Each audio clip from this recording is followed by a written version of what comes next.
Good morning, folks. If you can hear me, just say hello and let me know if you can hear me. Very good morning, Prachad. Good morning, Faiz, Mani, Krishna. Very good morning. Ayush is saying mic works well. I hope it is working all right. I've gone back from wireless to old wired mic now, not to take any chances. Loud and clear. Thank you very much. Good morning. Sometimes high tech becomes a bit more complicated. So simple is better. Yeah. I am doing well, Kalpak. Good morning, Joshi. Good morning, Dr. Mahanta. Good morning. Yes, it was my pleasure to meet some of you at Mumbai Hangout. It is really nice to interact with weekend investors at our Hangout sessions. I hope we can do more of these soon at different places. More than anything else, it is just, you learn from each other and we find out where we are going wrong, what is the feedback in terms of difficulties being faced. Market performance is something that is in nobody's hand, so I really can't say much about that, but at least in the process, how you execute, how the small case platform works, how the support at weekend investing works, all those things certainly are in our hands and we can continuously improve them. um, However, while we try, there will always be scope for a lot of improvement. So that is the main crux of what I take away from all these meets is uh, where is it that we can do better. Yes, sir. Chennai is on my list. Hyderabad and Chennai I want to do, but I'm not sure when I'll be able to do that. Uh, if you are in Hyderabad and Chennai, please do suggest some places where we can organize this and we can talk to those folks there. Good morning, Arvind. Good morning, Garvit. Good morning, Babu. So we'll just start in 20 seconds. Good morning, Anand. Tiruvananthapuram. Okay, we will add this to the list. Actually, we are going in a serial fashion where the most people are there. So we've done Delhi, we've done Mumbai, we've done Bangalore. These were the three major hubs where a lot of weekend investors are there. And then there we've done one sort of meet and greet at Calcutta last year. But yeah, I mean, every couple of months we will try to do something. Anyhow, so I'll just share my screen. There is no specific agenda as such today. This monthly mid of the month meet that we do every month is essentially just a a way to connect with some of you and try to have a one-on-one uh, resolution of any query, any issue that you may face, and also just 5-10 minutes of my thoughts about the market if that is worth anything. Because anyways, we are going to follow our algo, and my thoughts about the market really doesn't make any decision as far as the products are concerned. So uh, here goes. So Nifty, let's start with the Nifty chart. So Nifty has been sort of unspectacular since uh, December. We've kind of bobbing around the same 22,000 mark. We tried 22,000 here, then second time, third time, fourth time. So four attempts have sort of been made at 22,000 and we are still there. So it seems, at least for now, the market is a bit tired and wants, some big announcement for it to go to the next level. So that likely may come nearer to the elections. Uh, I think March month may just be uh, a bit of a lull sort of a situation. If we see last March, that will be an interesting exercise. If you see last March, so this is uh, yeah, 31st March, and this was first. So this was last March here, right here. So we started at around 17,300, went to 17,800, then dropped to 16,800 and closed here. The last two sessions were extremely sharp last March. That usually happens as a lot of folks do the accounting basis pay-in payouts. So there are two types of accountings that are prevalent. One is transaction-based accounting. So the day you do the transaction, you book it in your record that I've done this transaction today. Some people do it on a pay-in payout basis transaction that we paid 2 days later, and hence we are taking that date as our purchase, which actually technically is wrong, but that's how some books are operated. So March was very, very dull last year also, and this of course was on the back of already falling market. So we were falling since uh, December 22, and we kept falling till March, and then March was the period where it really sprang up again. This year it is not so bad. I mean, we've not been falling since December. We've actually been rising. So, a bit of consolidation, correction, profit taking is fantastic. I mean, the kind of uh, gains that have been made in the current financial year. Um, Let me also try and give you that number. Just give me a second.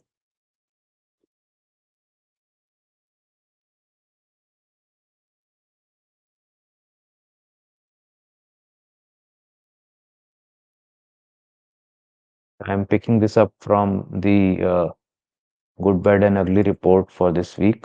So you can see there's a lot of red on the weekly, but I want to focus on this FY24 figures here. Uh, you can see that FY24 for the index, small cap index is up 58% so far. Mid and small cap is up 54%, same as Nifty Next 50. This is the biggest revelation in this year. Nifty Next 50 is behaving like mid and small cap index, 54% up. CNX 200, CNX 500 are up 34, 36%, and Nifty 50 is up only 27%. So, no really big deal has happened on the Nifty front. I mean, 26, 27% is great, but I mean, it is not earth shattering. It is not like, it has to fall because it has gone up 26%. 26% is nothing really. Uh, uh, Given the fact that, other things are flying so high. In terms of weekend investing strategies, you can see several strategies are in high 80s and 90s. NNF10 large cap strategy 83.4%.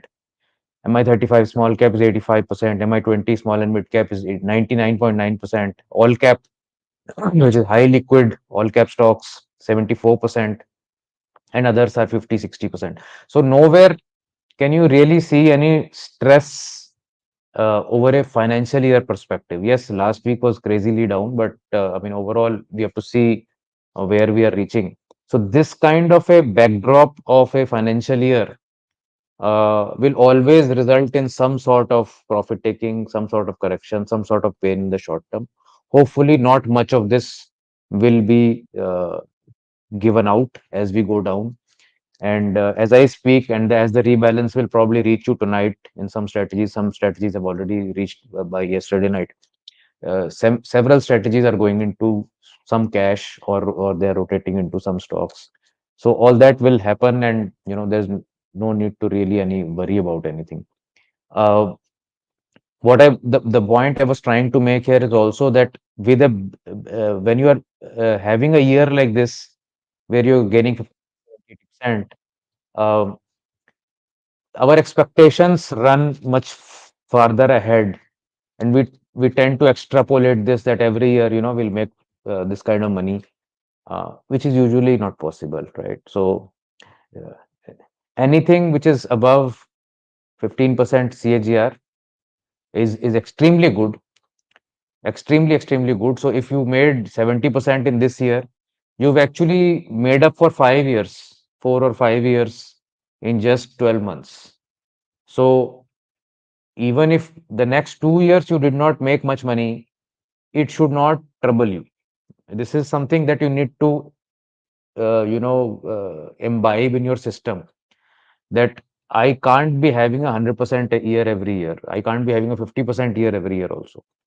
So having the right expectation and enjoying the fact that we had a great year should not be marred by the fact that, oh, the next year was just 15% or the next year was just, maybe minus 10% or whatever it may be. So uh, have the right expectation, stick with the markets, don't worry about market going down for 3 months, 6 months. In the last 8 years that we've been doing this for users and 28 years for myself, you will have lot of periods of volatility. And believe me, you are very lucky. Most of you are extremely young.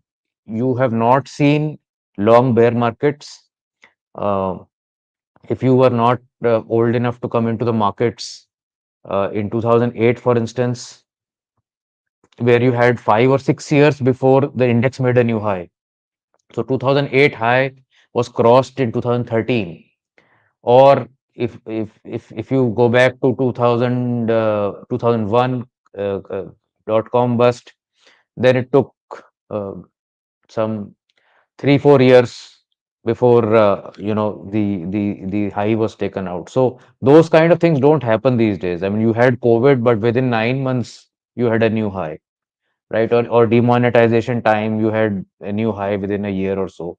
So long periods of stressful bear markets are currently not happening, and that is primarily because there is a lot of liquidity in the system. Central bank balance sheets have gone crazy, and always there is money available whenever required on tap. So that maybe that has changed the dynamics to some extent, but it is helping momentum to. I mean, so from that perspective, we are not complaining. Uh, so this is something that we need to have the expectations right. And if I were to sort of again go back to that chart, uh, let me go back to the chart right here. Okay. So Bank Nifty is not looking so bad. Bank Nifty is still in the upper sort of 4 5% from all-time highs.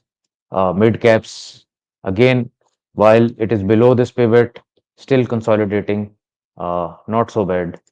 Small caps have corrected decently, I would say.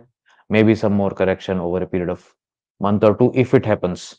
So my speculation is that there'll be one big gush before the election.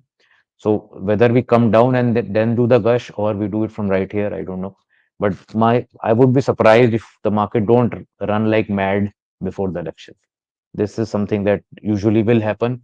Emotions will run extremely wild, and is bar 400 par type of things will happen, and uh, a lot of euphoria will happen.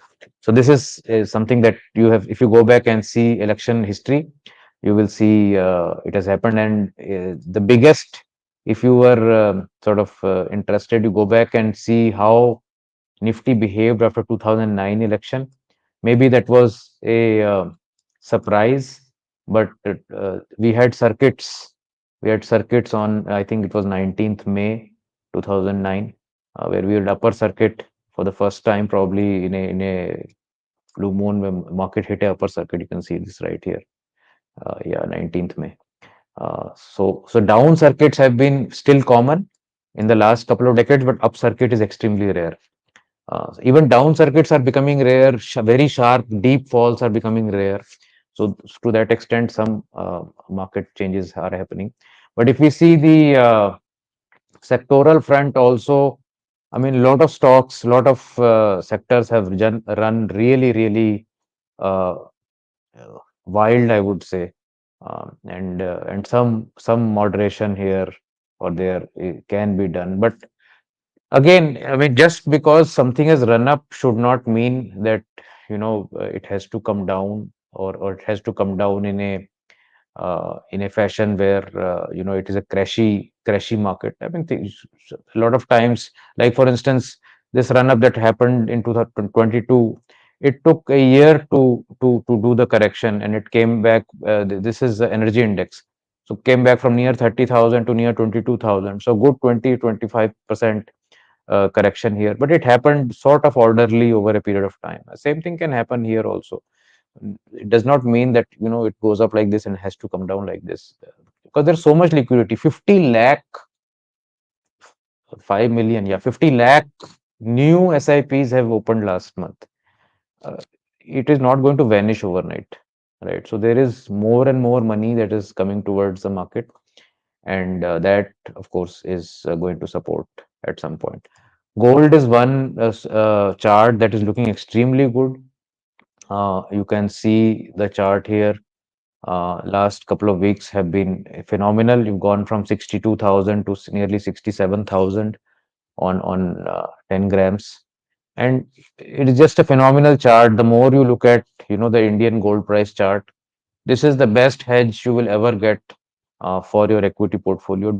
Let it not be seen as a competitor to equity, but as a companion to your equity. And I am uh, heavily allocated towards gold, and what I've seen is that what it does, it is just smoothens out the volatility of equity for me. I don't like to see too much volatility in my overall portfolio, and hence it works well for me. Yes, maybe I would have made a few more percentage points if I just had equity in my this thing, but at the end of the day, you also want comfort that maybe you're not making as much, but it is going up smoothly. That is also a factor that can be valuable to few. I'm not saying to all, but to few for sure. Uh, and that is the reason why people allocate towards large caps also, because they want the safety, the liquidity, and all that. But there are people who only want micro caps or only will do SME stocks, because they know that one sixer out of 10 will take them to the moon, and rest nine may go to zero. That's fine. But it's how you basically approach the market in terms of whatever gives you better sleep. Some people don't care if the volatility in their portfolio is 30, 40, 50% every year. I mean, I don't want that kind of a volatility. So anyhow, so I will open the questions now. We are at 11:17. We'll go on till 12. Uh, and please add your questions here. I'll take it from here onwards. Um, Himanshu says my MI20 subscription ends on 25th March, and autopay is registered with Paytm Payments Bank. Oh, this is something new. Okay. So I will not be able to continue with MI20 since new subscription is stopped. So since this is a specific situation where Paytm Payments Bank itself is going out of existence, we will do some special situation for you. We don't want to lose you also because of your bank. So don't worry. You just contact us, and on 25th March we will do something for you. Uh, Ayush says, why reward is greater than risk? Can it be 1:1 if RR is equal, winning trade increases?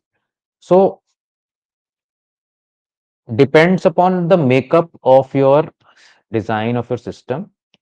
If your winning percentage is very high, then 1:1 will also work. Maybe if you're winning 80% of the time and losing 20% of the time. So let's say you do 100 transactions and you make 1% in every win and you lose 1% in every loss. So if you do 100 transactions, you made 80% on gains and you lose 20% on your losses. So net, you would have made 60% gain if that were to happen. So again, depends upon most of the global uh, greats, whether in trading or investing. uh, have winning ratios less than 50%. So there are people who will have a winning ratio of only 30-35%, but each win is like, multifolds each loss, which is the usual uh, format, that you cut your losses short and you allow your winners to run. But if you design a system where risk reward is 1:1 and your probability of win is very high, I think that works as well. Not an issue at all. Uh, Money says, I have recently invested in MIMT all cap. Welcome. For any further investment, and top 10 also. Okay. So for any further investment, please advise what is better, SIP or lump sum. So my suggestion usually is always SIP, or invest more in lumpy fashion. So if you can do a SIP, monthly SIP or something like that, that is fine. Or if you like, you can collect your money and invest every 3 months, come in with the invest more option available on small case, that is also fine. Lump sum investing overall is, especially when markets are on this slightly elevated side, can be a bit risky, because you may be caught with the lump sum at an intermediate top for the next 2 years, for instance. So just to avoid that chance that, you come in with all your money at the top for the next few years, is something that you would want to distribute it at least over 6 months, 1 year, so that that chance gets reduced. And we've done enough studies to show that even if you start at the top of the market, so if you started at the top of 2008 market, and for next 6 years market did not come back beyond the all-time high, you still made very good money in those 6 years, because you were gradually bringing in your money and the strategy is taking care and bringing new winners into your portfolio. Krishnan says, WI strategies rebalance monthly, weekly. Have you back tested even shorter rebalance time frames like midweek to capture alpha from volatility earlier? Is there any merit? So certainly there can be strategies where you could rebalance them on a daily basis, midweek basis, even hourly basis, and they may perform better. I am not denying that at all. What will happen, however, is that it is possibly easier to do that on an individual basis. So if you were running your own strategy, you can probably do it. But when I have to do it for, and I know thousands of people are going to follow this, it becomes extremely difficult, to the extent that you have to ensure adequate liquidity is available at each time. That is one. Secondly, the churn that will come around, like for instance, most of our strategies have about 2.5 to 4 times churn per year. If you bring the time frame even shorter, it will become 8 times, 10 times, 12 times. So your cost of churn is going to go extremely high, and that of course will eat into the additional alpha that you have generated by shorter time frame. So we did some studies also when we started out. uh, we found the weekly and monthly to be quite optimal. Also, given the fact that many strategies are trying to mimic some indices, so uh, mimic in the sense trying to extract alpha from indices. So if NNF 10 is following Nifty Junior, Nifty Junior itself is getting rebalanced once every 6 months only, or Nifty for that matter, or CNX 500. All indices get rebalanced or reconstituted every 6 months. And some popular ETF momentum index also does rebalance in 6 months. So what is happening is that 6 months is a tad late. So if Yes Bank went from 400 to 20, it took the exchange till it reached 20 to take it out of the Nifty. So you were riding from 400 to 20 just because it was a part of the index and you could do nothing about it. So very, very short term also is detrimental, very long term is also detrimental. So the sweet spot is weekly and monthly. That's what our experience is. Vipul says how gold bees price moves with respect to actual gold price and how gold bond issue price decided. Okay, so let me show you a chart of this. This is right now a gold price chart. It is. Let me also show you how it is calculated. So we have taken the gold price in dollar terms. Okay, so this is gold price in dollar terms here, and you can use TradingView for calculating this. We multiplied it with USD INR Forex. Then we multiplied it with 15% for duty. So import duty is 15%. So gold price in dollars multiplied by USD INR is giving you the gold price in INR. You are multiplying it with 1.15 to add the duty 15% for landed price, and you're dividing by 31.103 because your gold price is dollars per ounce, troy ounce, and 1 troy ounce is 31.103 grams. So when you do this calculation, you get the calculated uh, Indian gold price, which as of Friday close is 6604. So 6,604 rupees per gram is what is the calculated price. Now let's add gold bees to it. So this is the performance you would have got out of gold bees. Gold bees started in 2007. So if we start from 2007, you can see let me just properly do this.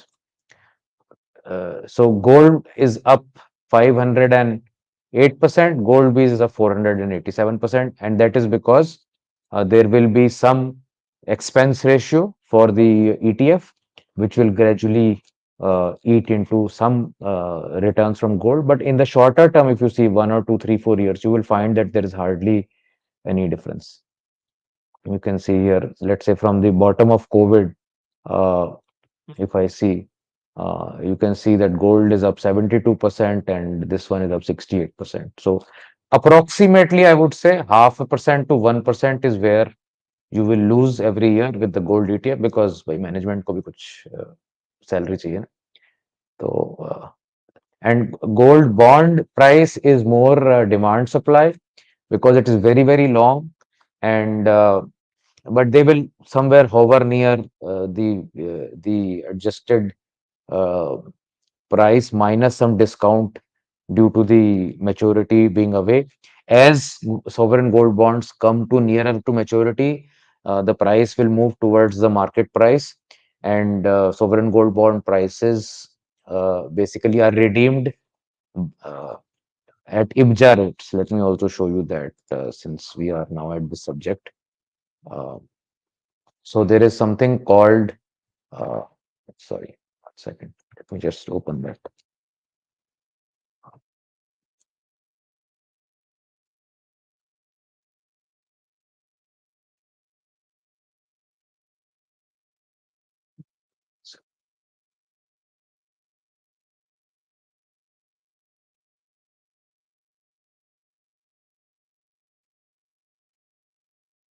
Okay.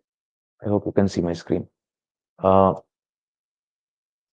this is ibjarates.com, IBJA rates. IBJA is what? IBJA is Bullion Jewelers Association, uh, based in Mumbai. So this is a self-regulatory body, and they take out the market gold rate twice a day. So you can see every day there is really a AM and PM price. So you can see standard 995 purity of gold was 65,272 at 11 or at 12 a.m. Noon yesterday, and 65,297 by PM. So these standard prices that they release, and RBI takes average of few days of maturity. I think 3 or 5 days of maturity average is taken, and then that money is given to you in terms of maturity of sovereign gold bonds. So it is very transparent system. There is no question of market manipulation, demand supply, this that. This is standard rate that is being disseminated by IBJA, and that's what the RBI uses.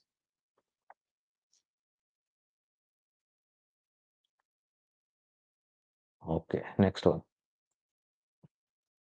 Santosh says recently there was an instance of returns mismatch between small case and Zerodha. In small case, it showed plus 24%, but in Zerodha minus 8%. Would you please help understand this? So you can drop a mail to us and Zerodha and small case combined together, and we will get this investigated. This should not be happening.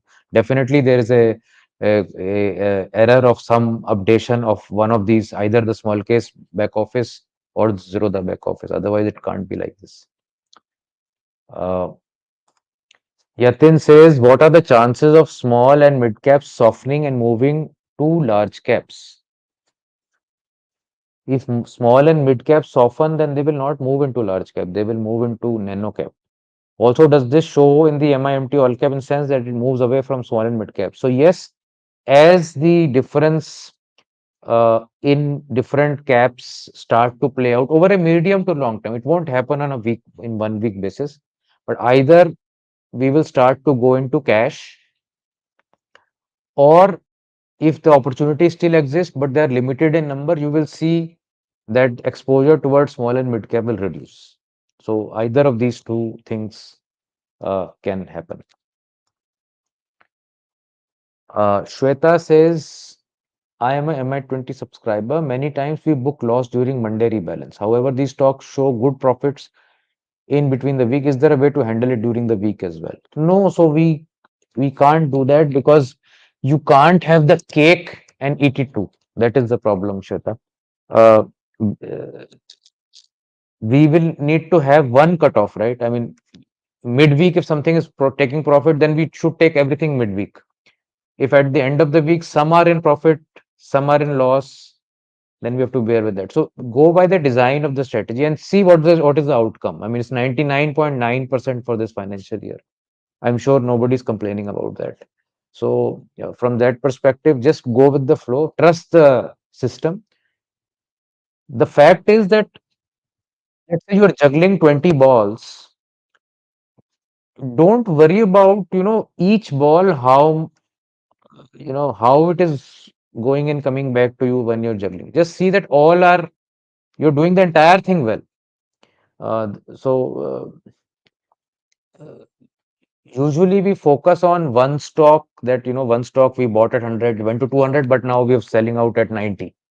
So we've given up that profit. But that design of that strategy is also another stock maybe which has gone from 100 to 300, right? And if we started to interject in the middle, maybe we would have cut it off at 100 to 150 only, not allowed it to go to 300 itself. So from that perspective, I agree. There will be many cases where we have profits, but we book in loss. But then you see the overall picture.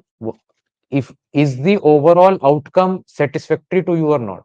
If the overall outcome is satisfactory, then why we should uh, try to tinker around with something that is working beautifully. If a strategy over 5 year period is able to give you high double digit returns, and I'm not even saying 15-16%. I mean, if you go back and go and see what this has done since we went live also, I see no reason why we should try to change anything. I mean, that is my perspective. Chaitanya says, is there any plan to include liquid case instead of liquid Vs while going to cash? So, liquid case, as some of you may already know, is a uh, Zerodha uh, initiated ETF, liquid ETF, whereas liquid Bs is a Nippon based ETF. And the difference is that liquid B stays at uh, liquid Bs is has a different tax treatment. Liquid case being an ETF has a different tax treatment. So this financial year, we will remain with liquid Bs, but from financial 25, from 1st April onwards, whenever liquid Bs will get liquidated and we go to more cash, then we will take up liquid case from next financial year onwards. But only when all liquid Bs have been liquidated and new liquid money is required, we will do that. So in next year, you will see liquid case. I have watched the liquid case volumes. It seems volumes are good enough for us to. Initially, I was waiting that for few weeks, few months, we should watch the volume, how the market making is getting done. So there seems to be reasonable liquidity there. So we will move to this by next year. Siddharth says, considering the market scenario, what should be an ideal allocation to gold if you are a risk taker and you have time by your side? If you are a risk taker, then don't go for gold. Gold is for those folks who want to mitigate some risk. If you are risk taker, then don't go for gold, don't go for large caps, don't go for mid caps, go for nano caps, SME stocks, which will give you 20-30% type of movement every week. But I mean, the spectrum is there, right? So you understand my point. If you are high risk taker, you go leverage, you go FNO, you go, options. If you are a moderate conservative, then you reduce your small and SME kind of exposure. You come towards mid and large. And if you're more conservative, then you try to hedge that also using gold, etc. So the standard thumb rule that I use is your age divided by 2 should be your percentage of net worth in gold. So if you are 30 years old, you have 15% gold. If you are 54-year-old like me, you can have 27% gold. But that is a minimum, I'm saying. You can have more also. Anand says capital compounder is SIP based or one-time investment. No, so just like any other small case, you can start off at 10 lakhs and gradually build upon that. You can sip into it. You can do invest more. You can do lump sums. You can do whatever you like. So there is no restriction on that. Anand, I think this is another Anand. Anand says, is there any strategy coming for mid and small cap for huge capital with less number of stocks? So no, we don't have any other plans for any new strategy right now.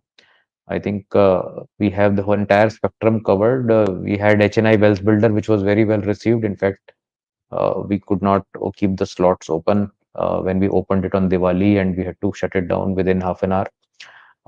So this is currently where we are. But if you have any such need that you want to bring in larger capital for mid and small cap wealth builder, etc., you can just drop us a line, and as and when there will be a slot that opens up in HNI Wealth Builder, we'll let you know. So from that perspective, you can be there.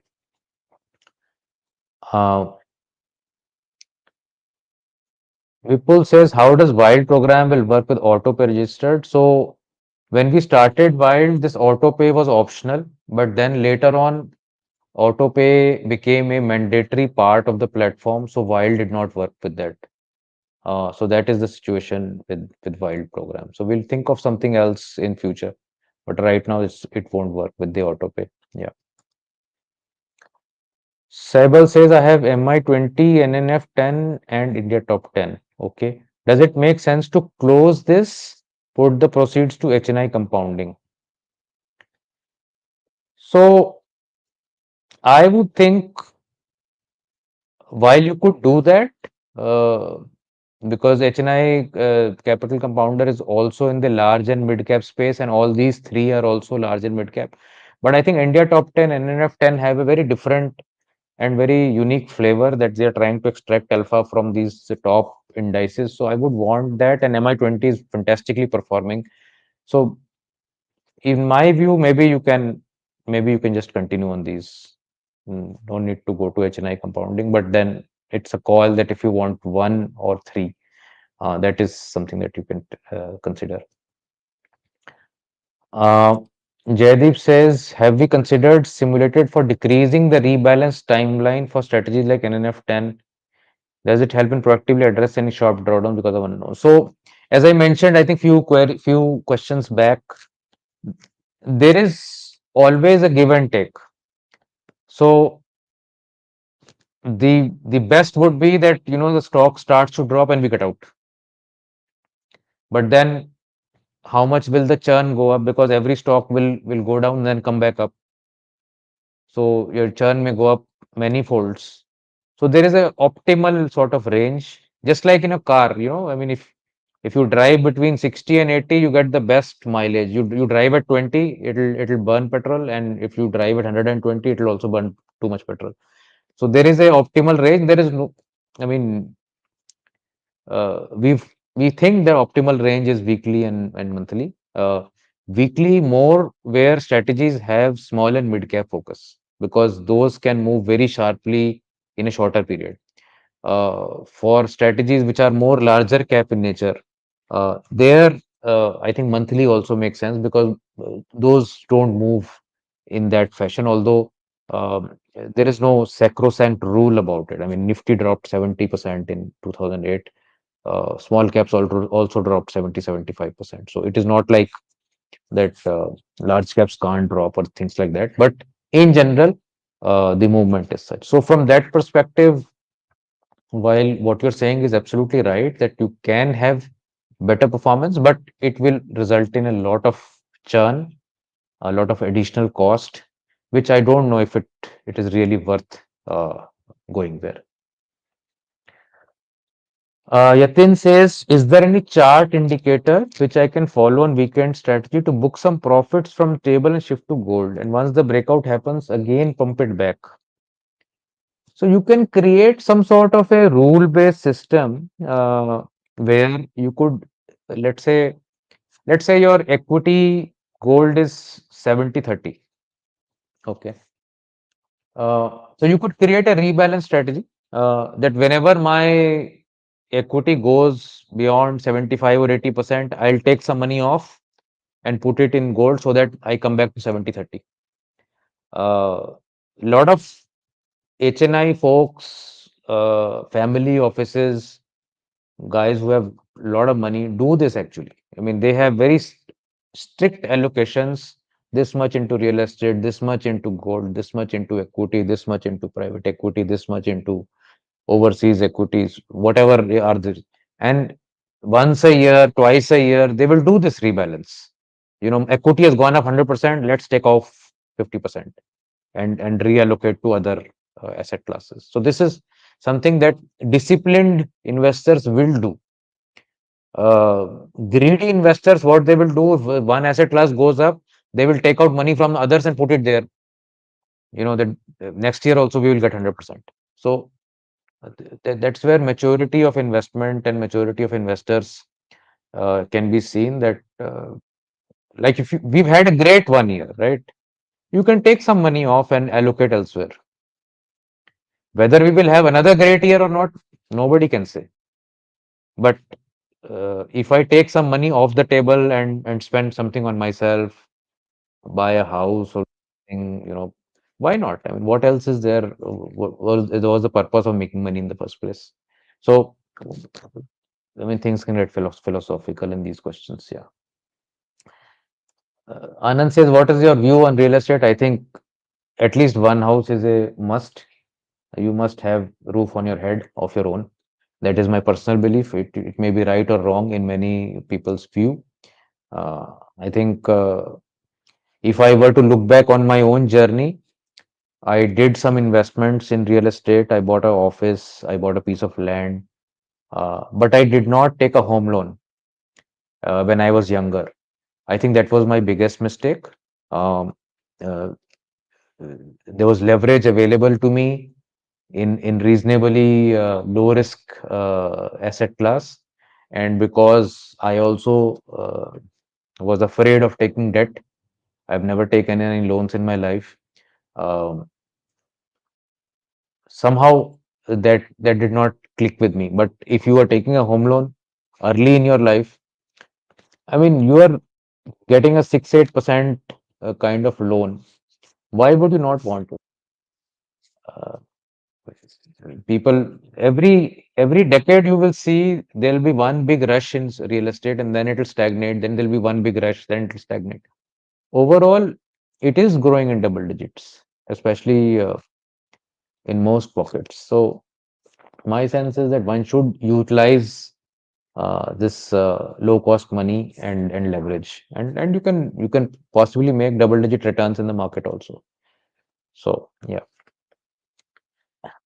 Vivek says, is adding funds during drawdowns advisable? Yes, if the drawdowns, let's say double digit drawdowns, if you get any time, I think it is advisable to add money there if you want to add money. Otherwise, if you don't want to add money, that's okay also. I mean, you don't have to add money. But if you have spare money and there is double-digit drawdown, definitely add, because we've shown you that over a 3-year period, there has been no case in the last 8 years at least that any strategy has lost money. So with that kind of probability, I mean, why would you not allocate when drawdown is there? Is the question. Louis says, are the strategies back tested in 1903 to 2003 period and 2008 to 13 when markets was sideways? So 2008 to 13, we did a test with MIMT, all cap, or MITH, I'm forgetting. We did a 20-year study. The farther you go back, the more erroneous these tests. One, of course, the data is not so good when you go back that much. A lot of mergers, demergers, and clean data is not available to that extent. And secondly, the volumes, what we are witnessing now, were not available 20 years back, 30 years back. So it becomes a difficult sort of estimate to do. But in the last decade also, there have been many sideways period, down periods. 15, 16 was one such period. 18, 19 was one such period. 21, 22 middle, one year was like this. So sideways, it will be choppy. No strategy. See what this thing that many people think about and ask is, what will momentum strategies do when market is going down or sideways? I'm asking you the reverse question. What will any strategy, long only strategy, do when market is sideways or downside? We will do the same.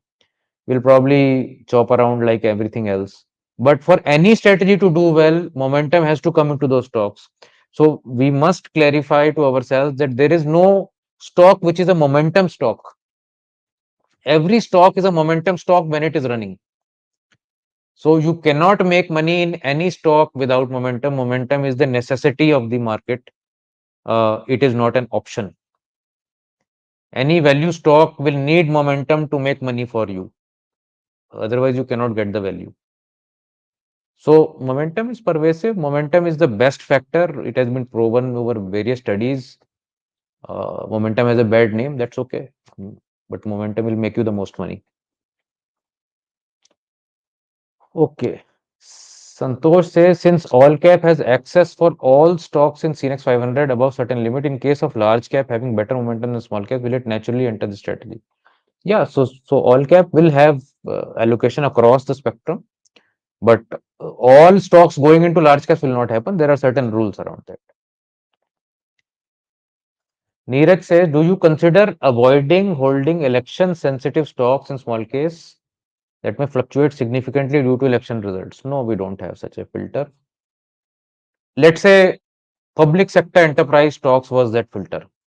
Now, should we have not bought it in the last 1 year because election is coming? It can't work like this. See, all this is all very discretionary oriented planning. If you are a discretionary manager, you can do all this and justify that, okay, I did not buy PSUs or I did not buy PSBs because the election is coming. I mean, look at the opportunity loss in the last 1 year. If you did not buy Mesgaon Docks, if you did not buy Kochi Shipyard, if you did not buy MRPL, so I don't believe in this, basically, that the discretion that I can predict what will happen, and why should be afraid of volatility? The volatility is what is going to give you returns also. So there are always two sides of the coin. Why should we always be worried about one side of the coin, that volatility will take away money? It will also give you money, and it has given, right? So Garvit says, what other parameters do you use other than price, like RSI, MACD, etc.? This might be your secret sauce, but please share it. ये कैसा question है? So Garvit, if it is my secret sauce, then I can't share it. But there is no secret sauce. We use price volume only. We don't use any indicator on that. So yeah, the secret sauce is out. Uh, Imran says, to enable the winners to run, How run big? How loose should the stop loss be? Since the reversal is very sharp compared to the rise, what is the best exit strategy to allow winners to run? ये question ऐसा है कि इसका कोई answer नहीं हो सकता है. I mean, it all depends upon the design of your strategy. How tight you want to keep, how loose you want to keep. Uh, it's like having a strategy कि मैं 200 DMA के नीचे I'll exit. Okay. It's a very loose strategy. You are allowing stocks to do whatever they do above 200 DMA, but if they come below 200 DMA, I'll exit. A tight strategy is, let's say, I don't want price to go below 20 DMA. That's a tight strategy. It's not giving any elasticity to the price, just a little bit of downside and you're out. So again, there is no one answer. 50,000 different ways in which you can design your strategies and run them. There is no one answer. Okay, I have 10 minutes, so but there's too many questions. So whatever I will be able to do in 10 minutes, I'll do it. Sankar says, is it high time to allocate in lump sum in ATH? Is it high time to allocate in lump sum in ATH?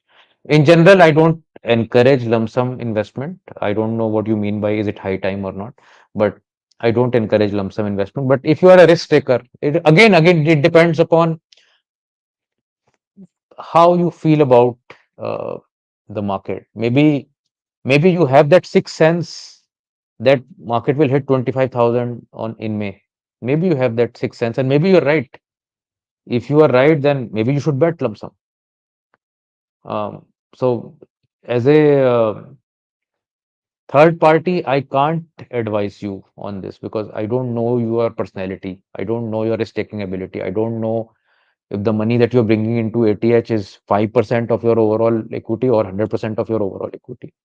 So that role is best done by a financial advisor, which I am not, and I'm not allowed to do this also. I cannot give you personal advice. Kalpak says SGB or physical 24 karat gold coin, which is better? If you want to hold it in your hand with no counterparty risk, the coin is better. But if you believe that the Indian government will always stand and RBI will always stand by and give you the tax-free returns and the interest, then SGB is better.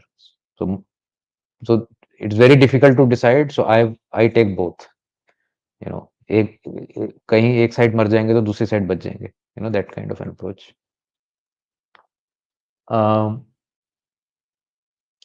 are you, when Nifty is in downtrend, bear phase, are there some sectors which are in uptrend? So sometimes this dichotomy can happen.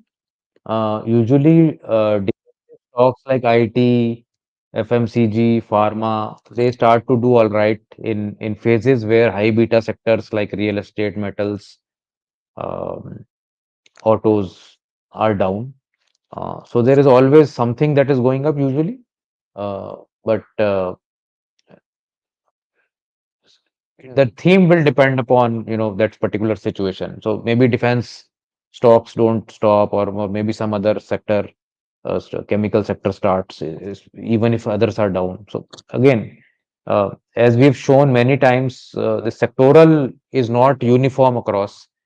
Different sectors perform in different years. So you need to have an independent and sort of open mind uh, that anything can perform at any point of time. Mind. Please use your real names when you do, and if this is your real name, then okay. Can you diversify MI top 10? Because I believe people who invest in it, they prefer stability a lot. It currently contains only PSU auto companies. So since this is a non-discretionary based system, we really have no control over it beyond a certain point. Yes, I mean, uh, s- there are certain rules around how many stocks per sector are allowed there, but that is currently in place. So, so there is no discretion as such that we can go ahead and uh, do that. Avinash says we understand market volatility, human psychology, and momentum approach being key to survive in the market, but Should not we do some profit booking like 40% to anchor some gains and reinvest? Sure, you can do that. Why not? Uh, there is a partial profit booking mechanism available in small case. If you go to the small case app, it'll have a partial profit booking. If you have your portfolio at 15 lakhs, you can put 5 lakhs partial profit booking. It'll proportionately take out 5 lakhs from all the stocks in the weight that they are allocated in, and you'll get your partial profit booking. So I never say that don't do profit booking. Do profit booking as per your liking.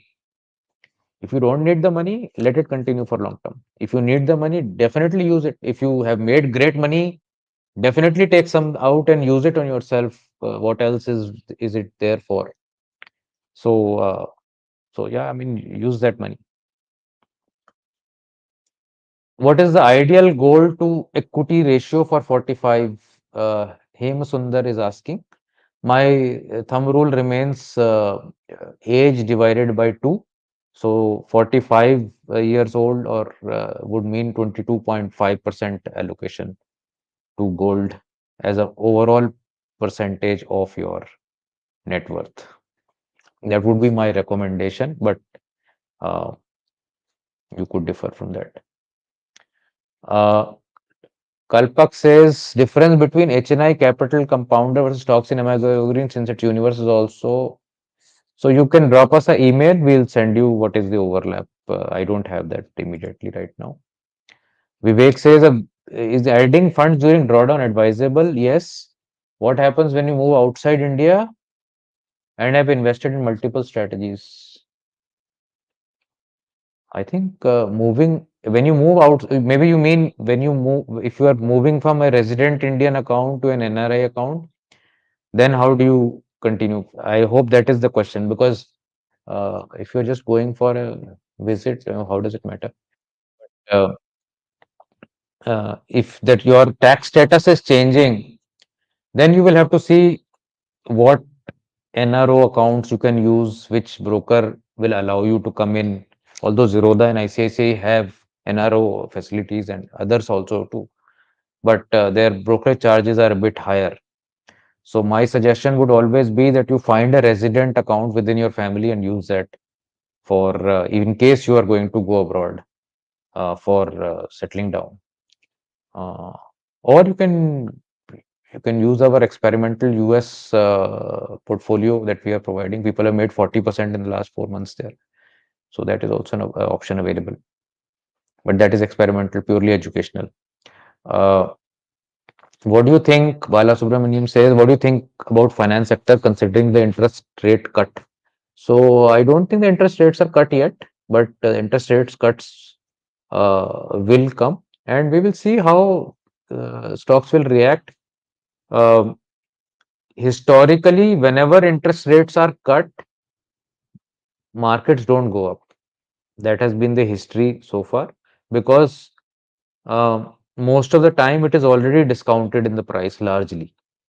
Gold, etc., always go up when the first cut happens. That is also historically proven. So we will see when we come to that point. Right now, there is talk about it, but I don't know if it will happen. Imran says a good idea to buy put options to smooth the equity curve as fall is normally sharper than the rise. Yes, you could hedge using put options if you like, but do sort of do a test on last many years of data and see what is the cost of buying put options. Is it hampering your overall put returns by any large extent? Let's say you spend 5% or 6% every year on put options, right? And you're making 20%, 25%. It's not a bad option. Maybe that 5% is like an insurance for you, uh, where you can make great money if the market falls. So again, depends upon uh, how you take it. I'll take last question from Vijay. Uh, Vijay says, I've recently subscribed to your MIMT all cap. Okay, welcome, sir. Now subscribing to HNI Capital Compounder, whether improves any strategic advantage? If yes, If not, which other strategy would you recommend? So I do recall that MIMT call cap and HLI capital compounder have minimal overlap, maybe one or two stocks. So right now, HNI capital compounder is a great add to MIMT all cap as well. But if you are able to go for HNI Wealth Builder at some point when it is also open, or you can drop us a mail, we'll put you in the list whenever it does have an open slot. HNI Capital Compounder and HNI Wealth Builder are two great sort of companion strategies. If you have these two, you will not need anything else. That is sort of the. But MIMT all cap is a brilliant strategy by itself. So I have come to the end of the hour. Thank you so much. I'm again. I will say I'm sorry if I have not been able to take your question. Um, but we'll do this every month, middle of the month for Q&A session like this, and start of the month we can always do a performance review and market review of the month. So two sessions per month are assured, and we are always available for any questions you want to send in on email, chat, um, and we'll try to do more interactions at Hangouts. So all good here. Thank you. Bye bye.